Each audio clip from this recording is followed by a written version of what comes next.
Hindi nyo napapansin, nasa series tayo ng sermon series na Book of Acts. Kasi nga po, nag-start tayo sa resurrection of Jesus. And then after that is the ascension of the Lord.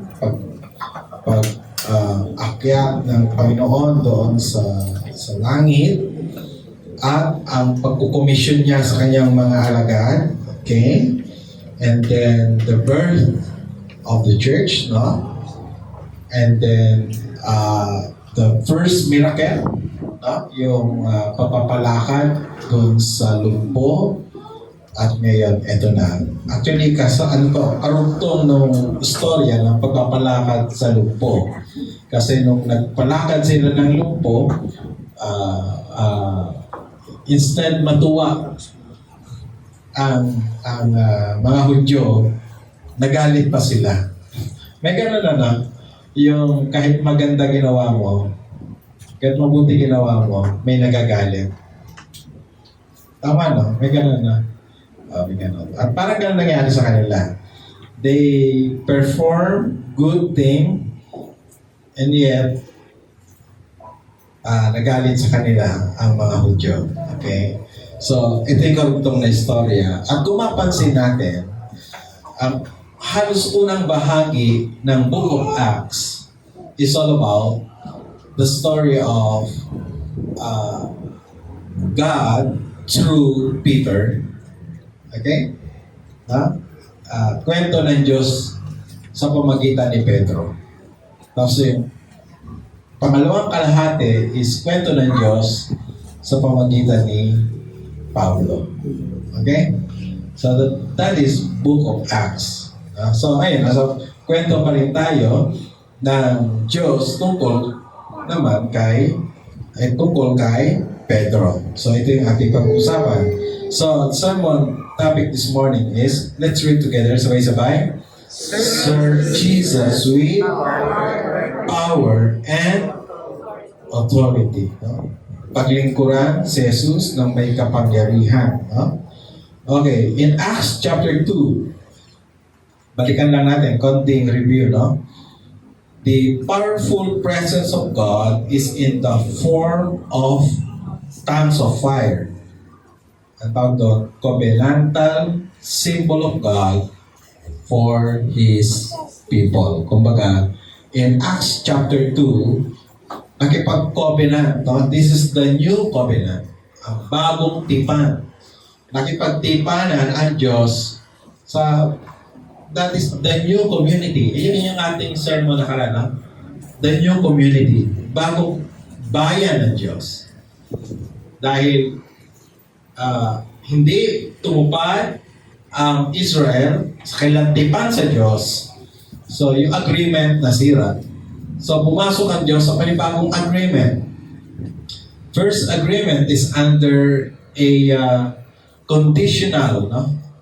That is conditional covenant. Okay? Yun yung una. Conditional. Yung sabi ng Lord, if, ay sabi sa kanila sa Exodus 19, verses 5 and 6, no? To 7. If, so may condition. So sila'y sumira. Kaya pagdating sa Matthew 21 verse 43, ang sabi ni Jesus, aalisin na sa inyong Israel ang paghahari ng Diyos at ibibigay sa panibagong bayan na siyang magbubunga, and that is the church.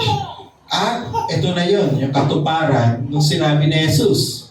Pagdating sa Acts chapter 2, nakipag-covenant ang Diyos sa bagong bayan, at ito'y sa pamagitan ng apoy, no? Tongues of fire. Yun ang simbolo ng pagpagtipan ng Diyos sa kanyang bagong bayan. Okay? Kung si Andres Bonifacio ay ang kanyang pagpagtipan ay sa pamagitan ng sandugo. Sa pamagitan ng sandugo. Ang Diyos naman nakipagtipan sa kanyang bagong bayan sa pamagitan ng tongues of fire. Okay? And in Exodus 19:18, ganun din naman ginawa ng Diyos sa unang bayan. Let's read together. Ang bundok ng Sinai ay nababalot ng usok sapagkat baba si Yahweh sa anyo ng apoy. Tumaas ang usok tulad ng usok ng isang pugon at nayanig ang bundok. No? Hinighlight ko yun kasi yung earthquake is also a symbol of the presence of God. No? The powerful presence of God. Yung makapangyarihang presensya ng Diyos. Hindi lamang sa pamagitan ng apoy, kundi maging sa lindol or earthquake, no? Which was also experienced by His new people, the church. Mamaya, makita natin sa ating teksto. In this early part of church life, Luke narrated how they experienced the divine power working in, no? Ang kapangyarihan ng Diyos ay gumagawa sa loob ng iglesia. Can we say amen to that? With the church, kasama ng iglesia at sa pamagitan ng iglesia. So the divine power that also guided them before the Sanhedrin. No? Yung kapangyarihan yun din ang nagbigay sa kanilang gabay ng talino sa paghanap sa mga sa Sanhedrin. Yung Sanhedrin ay katumbas ng Senado. Okay? So, ibig sabihin, kung sino man nakaupo doon sa Sanhedrin, hindi mga basta-bastang tao. At ang iniimbestigahan, ito na, kasunod niya ng istorya to, ang iniimbestigahan, si Pedro at Juan na parehas na mangingisda. They're both fishermen. At ang tawag nga sa kanila, uneducated or illiterate. Hindi sila makabasa ng alpabeto ng Hebreo. Hindi sila makabasa. Ano sila? No read, no write. Sa madaling salita, ganun sila. Kaya, it was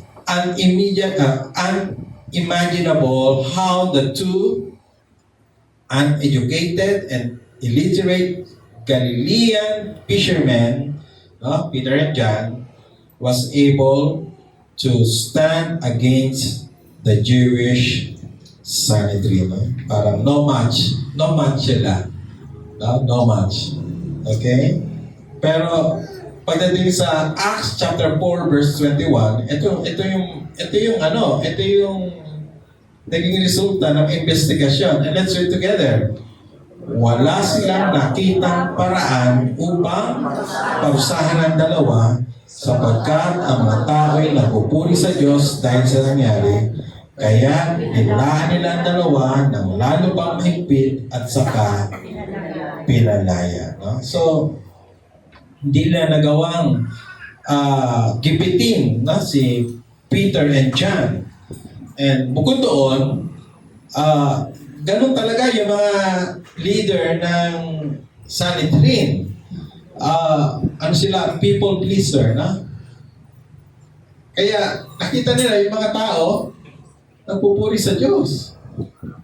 Kapag pinarusahan nila yung dalawa, kalaban nila mga tao. So takot sila sa tao. Kaya hindi nila pinarusahan yung dalawa. Ang ginawa na lang, binilinan, at pagkatapos doon, pinalaya na rin. Okay?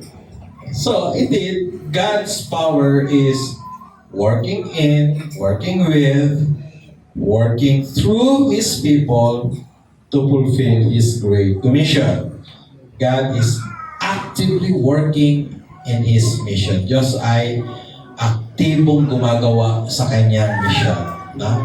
Hindi lang basta ito gawa ng tao, ito ay gawa ng Diyos. Sa malakas ang amen para doon. God is actively working. He is the main actor in mission. No? Kaya nga, sa pamagitan ng mga uneducated disciples, nakarating sa lahat ng sulok ng daigdig ang salita ng Diyos. Because it's not about us. It is about God. No? Diyos. Siya ang gumagawa. Kaya ito yung ating storya ngayon. This is our narrative this morning. Acts chapter 4, 23 to 31. So let's read together. Verse 23. Nang palayain na sina Pedro at Juan, punta sila sa mga kasamahan nila at ibinalita sinabi ng mga punong pari at ng mga pinuno ng bayan. 24. Nang manig ito ng mga mananampalataya, sama-sama silang nanalangin sa Diyos, Panginoon, kayo po ang lumikha ng langit at ng lupa, ng dagat at ng lahat ng mga ito. Kaya kayo po ang nagsalita sa pamagitan ng aming ninunong si David, na inyong lingkod na sabihin niya sa patnubay ng Espiritu Santo, bakit galit na galit ang mga hentil? Ang mga tao'y nagbabalak ng mga bagay na walang kabuluhan. 26. Naganda para sa ibahan ang mga hari sa lupa at nagtipon ang mga pinuno laban sa Panginoon at sa kanyang hinirang. Nagkatipon nga sa lungsod na ito sina Herodes at Poncio Pilato kasama mga hentil at ang buong Israel laban sa inyong banal na lingkod na si Jesus ang inyong hinirang. 28. Nagkatipon sila upang isagawa ang lahat ng bagay na inyong itinakda nung una pa man ayon sa inyong kapangyarihan at kalooban. At ngayon, Panginoon, tingnan ninyo, pinagbabantaan nila kami. Bigyan nyo ng katapangan ang inyong mga alipin upang ipangaral ang inyong salita. Iunat nyo ang inyong kamay upang mapagaling at loobin ninyo na sa pangalan ng inyong banal na lingkod na si Jesus ay makagawa kami ng mga himala. And the last verse, pagkatapos nilang manalangin, nayanig ang kanilang pinagtitipunan. Silang lahat ay napuspos ng Espiritu Santo at buong tapang na nangaral ng salita ng Diyos. Okay? So, pagdating doon sa huling talata, ipinakita na God is with them. No? Nayanig ang kanilang pinagtitipunan. God is with them. No? Tinugon ang kanilang panalangin. Amen po ba? So, despite the strong opposition from Jewish religious leaders, the disciples of Jesus remain courageous and bold in serving God. No? Yung iba tendency kapag may persecution, maglaylo. No? Petics muna. Kalma muna, kalma. Pero hindi.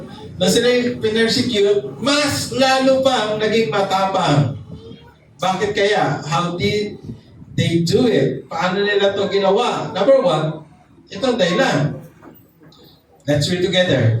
They perform in the name of Jesus. Sila'y gumawa sa pangalan, sila'y naglingkod sa pangalan ng Panginoong Jesucristo. Ba't sila matapang? Because they are serving in the name of Jesus. Ano ibig sabihin nun? Serving in the name of Jesus. Kapag halimbawa lang, si CJ, where are you? Taas ang kamay. Nakatago sa poste. Anyway, CJ, nakikita kita. Okay. Diba CJ, sabi ni Mayor Ross Rizal, CJ, napili kita. Yeah. Napili kita. Papupuntahin kita sa, for example, sa Hong Kong. Yeah. I-represent ko ako. Wala kang gagawin kundi tumayo lang doon. Umupo, tumayo, umupo. Yeah.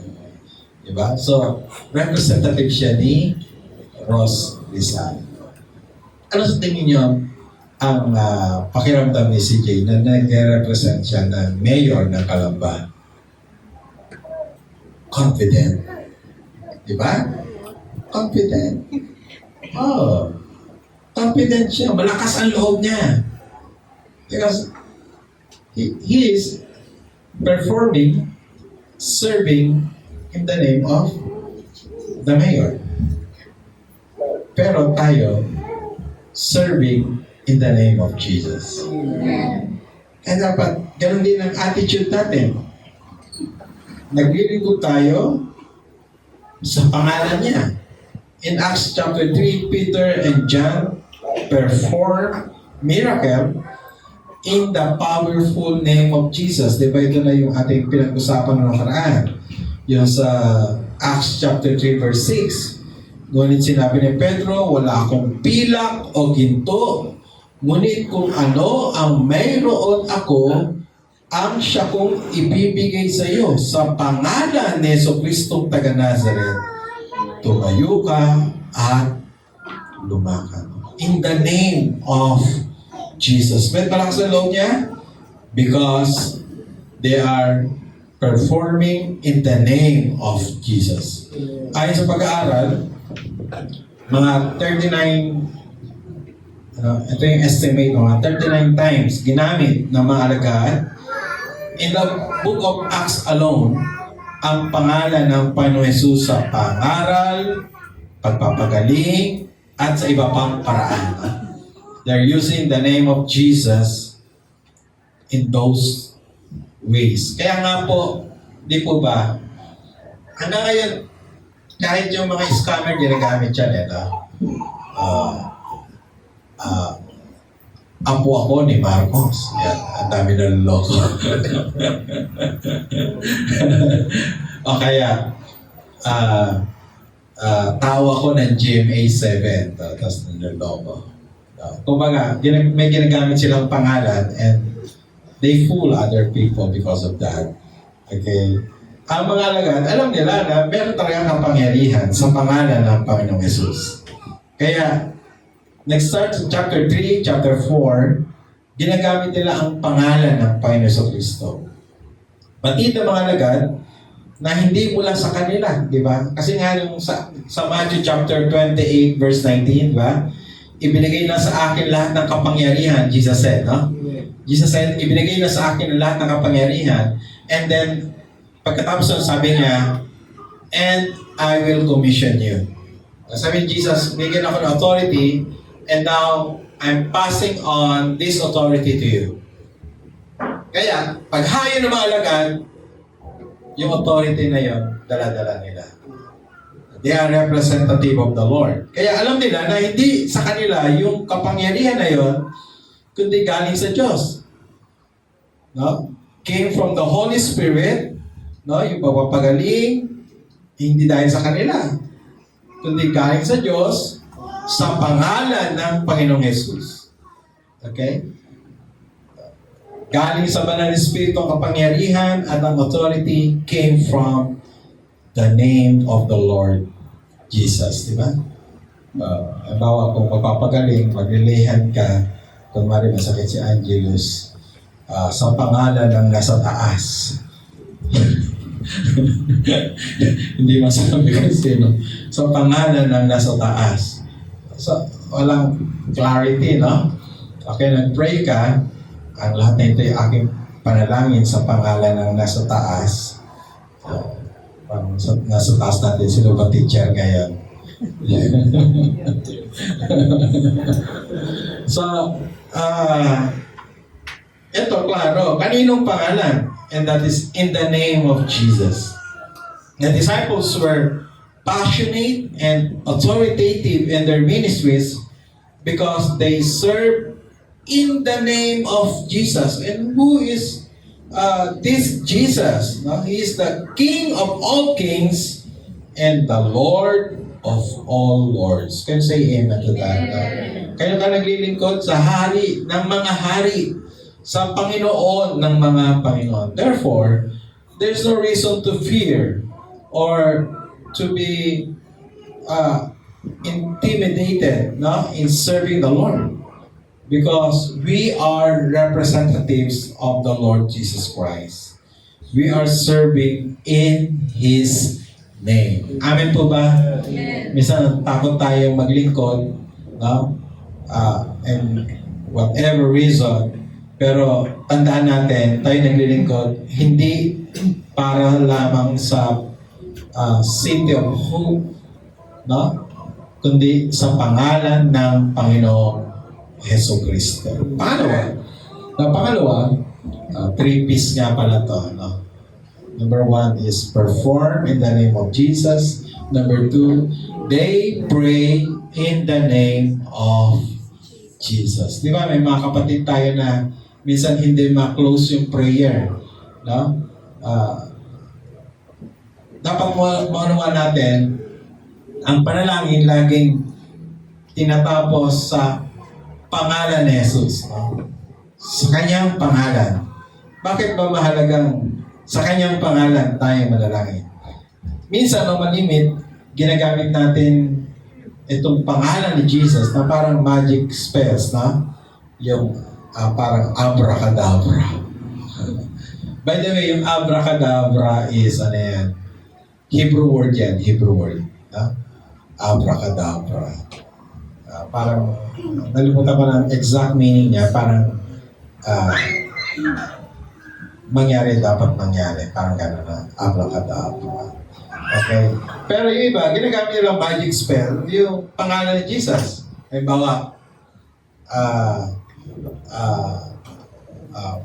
bless ka ng Lord in Jesus' name. Yan, parang gano'n. parang magic spell. Or kaya naman, pangontra. Di ba? Okay, kapatid, mukhang namumutla ka. Mukhang ikaw ay anemic na. Tapos, kukontra niya, in Jesus' name. parang pangontra, na, sa masamang pwedeng mangyari. Pero totoo, ang meaning ng in Jesus' name ay ganito. And let's read together. Mangyari o masunod ang makapangyarihang kalooban mo sa buhay ko o sa buhay namin. Can you say amen to that? Amen. Ano ibig sabihin ng in Jesus' name? Sige, sabay-sabay. Sabay-sabay. Mangyari o masunod ang makapangyarihang kalooban mo sa buhay ko o sa buhay namin. Can you say amen to that? Amen. Kasi minsan ginagamit natin Jesus' name for our own, no? Yung ating sariling gusto. Okay? Pag gumamit ka ng pangalan, kapag sinabi mong sa pangalan ni Jesus, ang ibig sabihin, Panginoon, mangyari kalooban mo sa akin. Let your will be done. Hello? Once you pray in the name of Jesus, you are willing to submit your will to Him.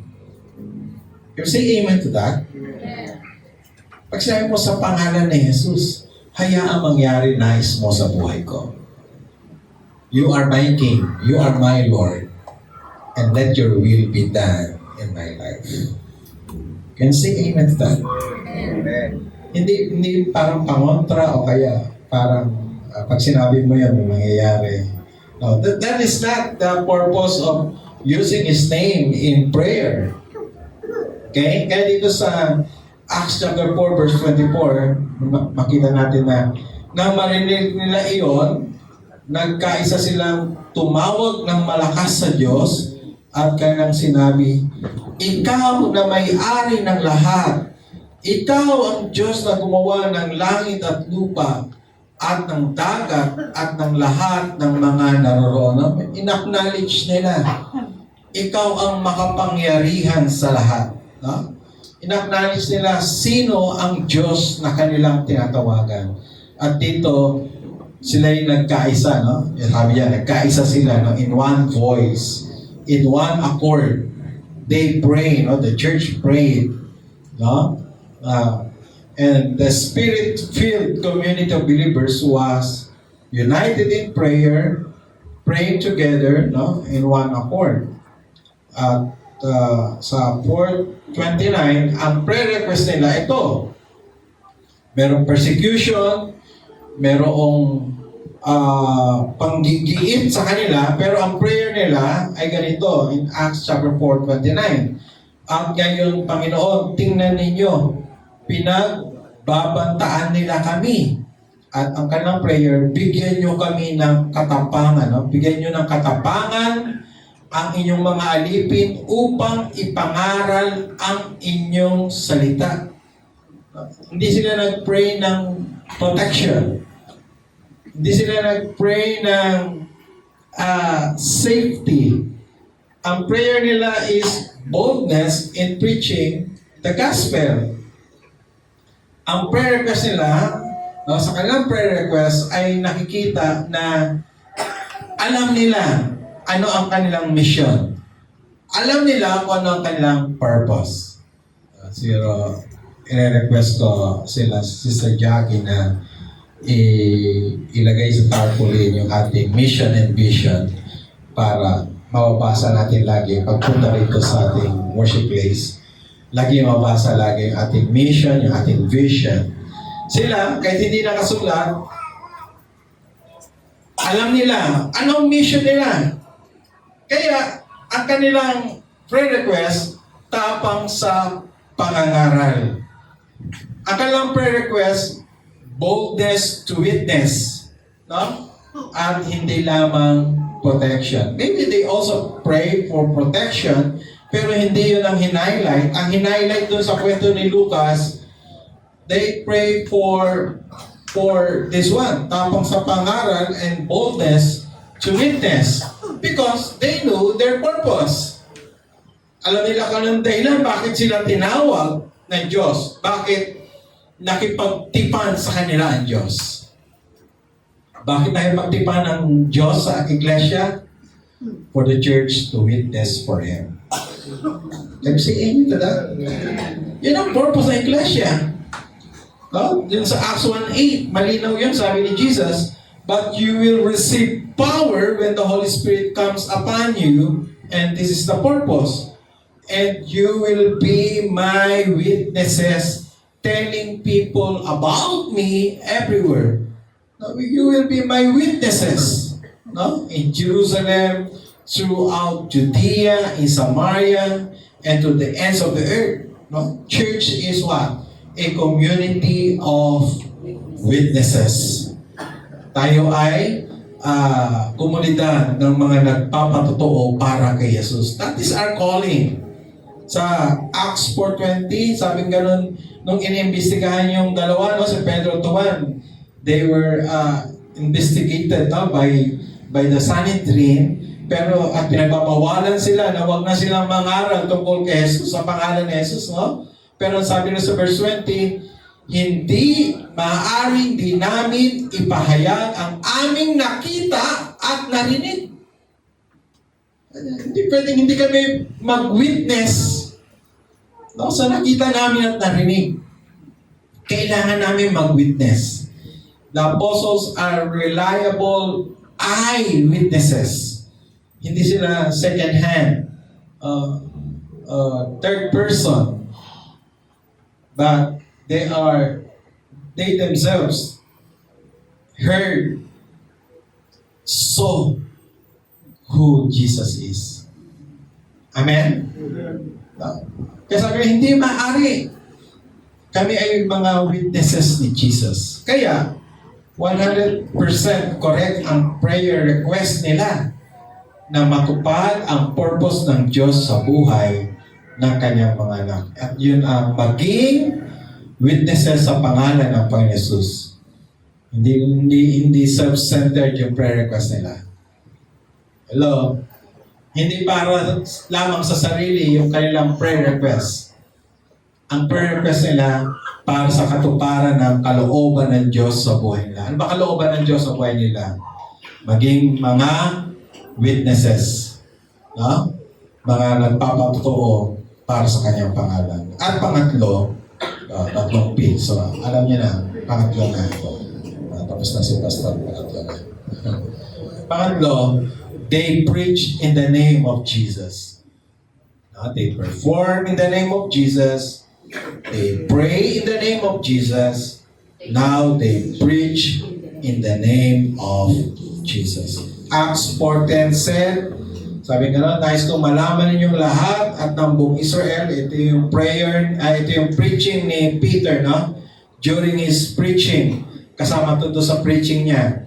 Nais kong malaman ninyong lahat at ng buong Israel na ang taong ito ay nakatayo sa inyong harapan at lubusang gumaling dahil sa kapangyarihan ng pangalan ni Jesucristo na taga Nazareth na inyong ipinako sa krus, ngunit muling binuhay ng Diyos. No? Tapang ni Pedro mangaral at dahil siya nangaral sa kapangyarihan ng pangalan ng Panginoong Kristo.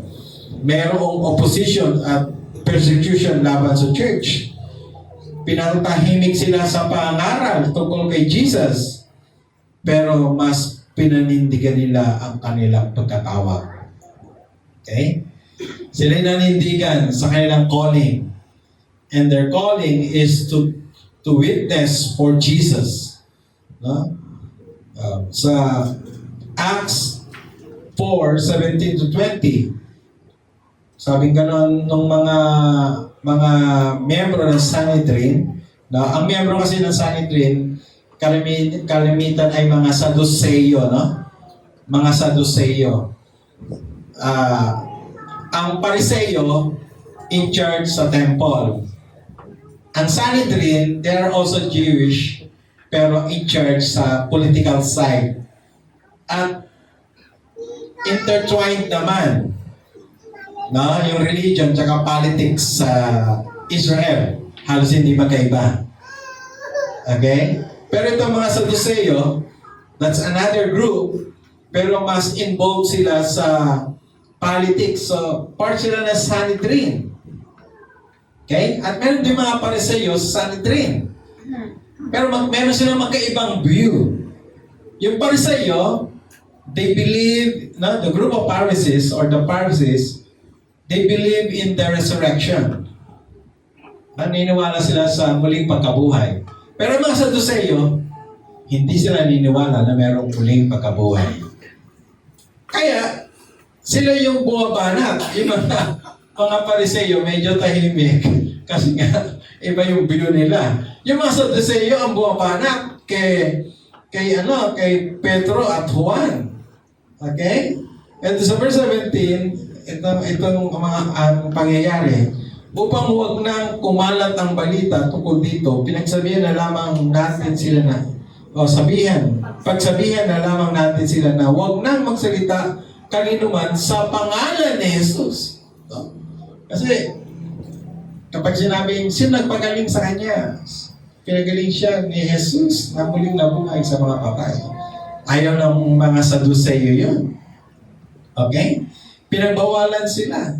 Verse 18, kaya muli nilang pinatawag sina Pedro at pinagsabihang huwag nang magsalita o magturo pa muli sa pangalan ni Jesus.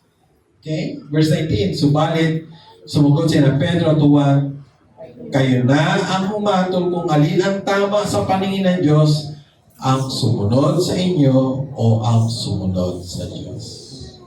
Anday paninindigan ng dalawa. No? And then in verse 20, hindi maaaring din namin ipahayag ang aming nakita at narinig. No? Kaya pagdating sa verse 31, ganun pa rin. Not only Peter and John, kundi the whole church. And let's read this together.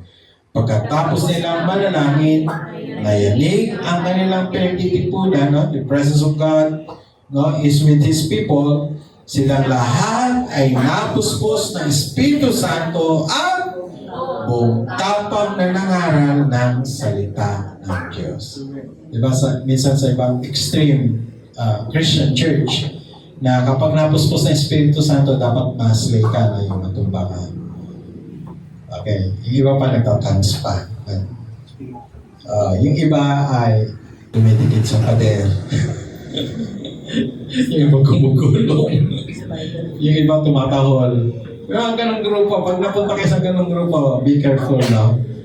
Kasi, listen, ano bang purpose ng kapuspusan ng banal na Espiritu? What is the purpose of being filled by the Holy Spirit? And that is to preach boldly the Word of God. Ang mga matapang mangaral, una sa lahat, pinupuspos ng banal na Espiritu. Kaya patigilin, hindi tigil.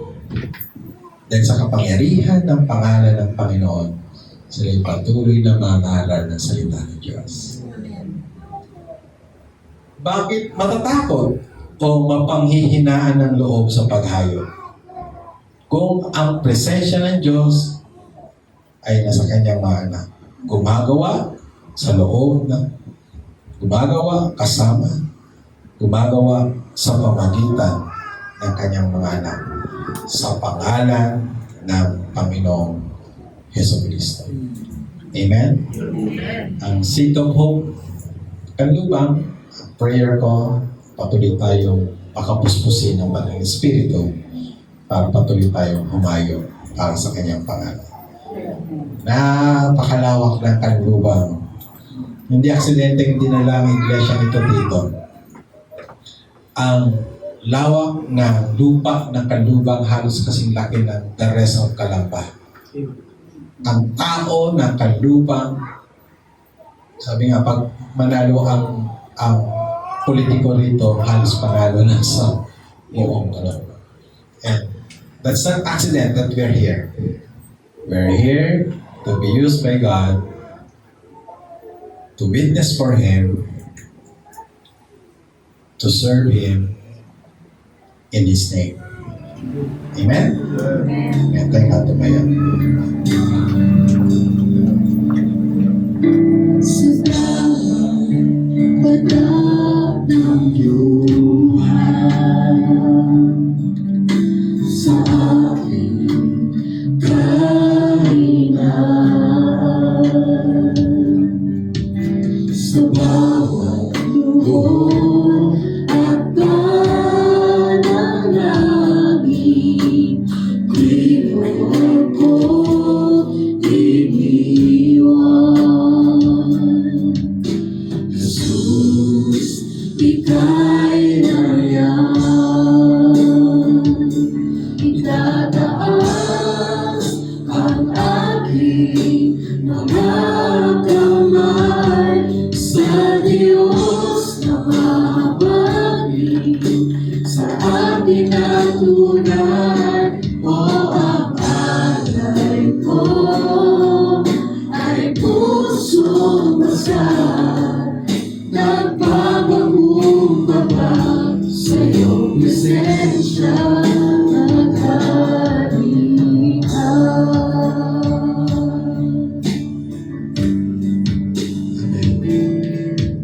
sa bawat tanong ng buhay. Suliranin, di maintindihan. Salita mo'y panghahawakan. Dahil di mo ko iiwan. Jesus, ika'y nariyan.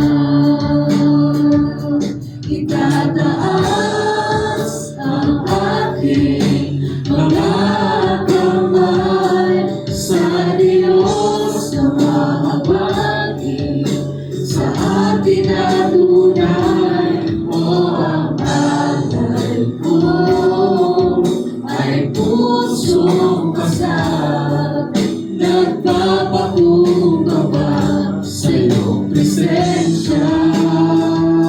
Itataas ang aking mga kamay sa Diyos na mahabagin sa ating adunay. O ang alay ko ay pusong basag, nagpapakumbaba sa iyong presensya. Suriin mo puso ko, suriin mo buhay ko, at ninanais ko ang iyong kalooban. Suriin mo puso ko, suriin mo buhay ko, ninanais ko'y ikaw. Itataas ang mga kamay sa Diyos na makabagi sa ating natunay. O ang alay ko ay pusong basa, nagpapakumbaba sa iyong presensya. Itataas ang ating mga kamay sa Diyos na maabadi sa ating natunay. O ang alay ko ay pusong basa, nagpapakumbaba sa iyong presensya. Maghari ka.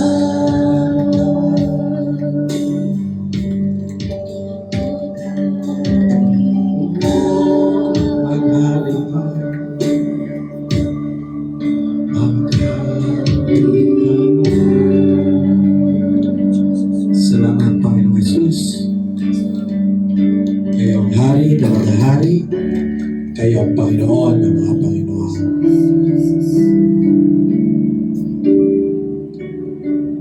You are our victorious Savior. Nagtagumpay sa lahat ng bagay. Hanggang ngayon, Panginoon, pinapatikim niyo sa amin ang tagumpay na yan. We're blessed, we're favored because of you. Because in your name, Lord, we can stand, we can continue on, we can serve you, we can perform, pray and preach, proclaim the gospel.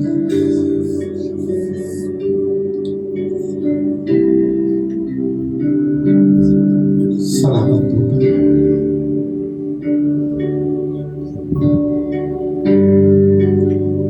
Maraming salamat.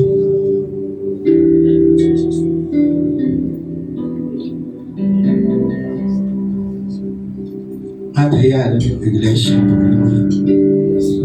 Ipamuhay ang pagkatawag mo sa amin. Hahayo sa iyong pangalan. Magpapatotoo sa iyong pangalan.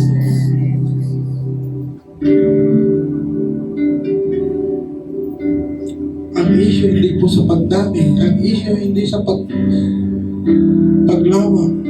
Ang issue ay para lalong maluwalhati ang iyong pangalan. Gamitin mo kami, Panginoon.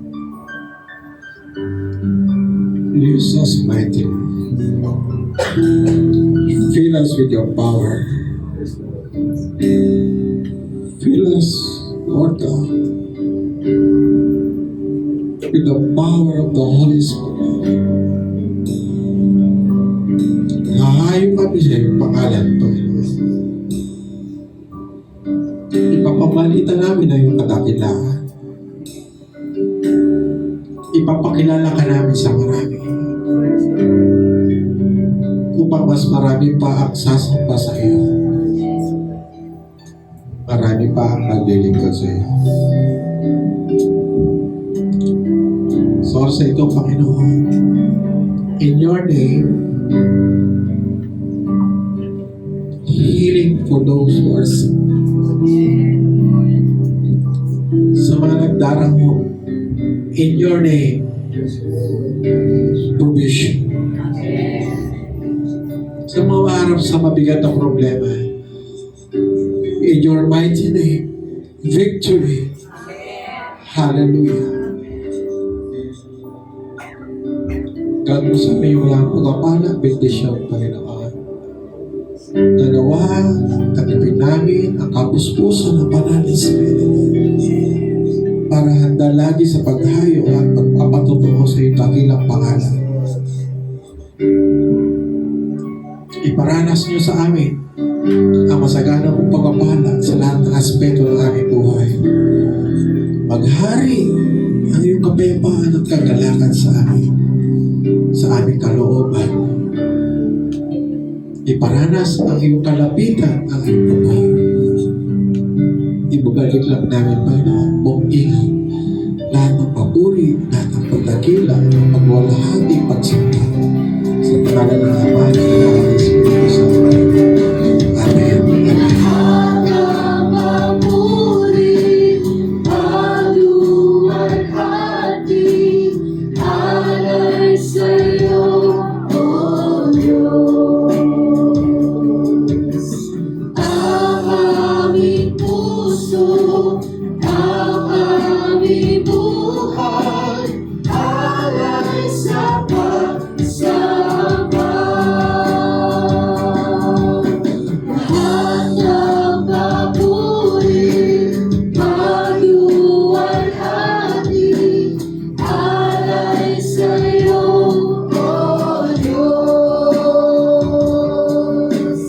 Ang aming puso at ang aming buhay, alay sa pagsamba. Alay sa pagsamba. Alay sa pagsamba. Salamat sa ating Panginoon.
When God made you my mother, He knew who I need. When He picked you from the others, He could already see that you would be my hero and everything I wanna be. When God made you my mother, He was being good to me. When God made you my mother, He knew who I need. When He picked you from the others, He could already see. Panginoon, sa oras na ito, we deserve your blessing, we deserve your favor, Lord God. Please strength for them in the name of Jesus. We help in the name of Jesus.